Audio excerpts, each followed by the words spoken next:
হাড়গুলো এগুলো কিন্তু নরম হয়ে যাবে, মুড়মুড়ে হয়ে যাবে, অস্টিওপরোসিস হয়। যাই হোক, গ্যাস্ট্রিক ওষুধ একটানা খাইলে আজকে এইটা আর আরেকদিন ওইটা, দোকানে গেলে কিন্তু দোকানদার ঘুমাইয়ে বদলাইবো, বিশ্বাস করেননি। আরে আপনার এমন ওষুধ দিব ক্ষুধার জন্য, আমি ডাক্তারের জীবনের নাম জানি না, বিশ্বাস করেননি। বিশেষ হলো আপনি একটু দেখে নিন ভাই কি দেয় ওরা। 150 টাকার ওষুধ আপনাকে 75 টাকা দিয়ে দেয়, কি 75 টাকার লিখে রাখে বাকি, ঠিক না ঠিক? দোকানদার বাইরে তো রাগ করবে আমার কথা শুনে। ওই যে 75 টাকা, ওই 75 টাকার মতো লাভ আছে, বাকিটা তো বাকি রয়ে গেল। এমন কোম্পানির ওষুধ আছে না?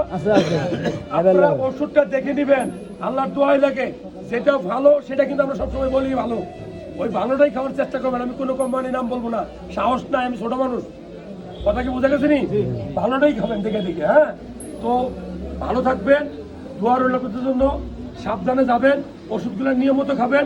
লাস্ট একটা কথা বলতেছি যে অ্যান্টিবায়োটিক যে লিখবো, অ্যান্টিবায়োটিক যদি কারো কোনো প্রয়োজন অ্যান্টিবায়োটিক লেখার প্রয়োজন হয়, আমি অবশ্যই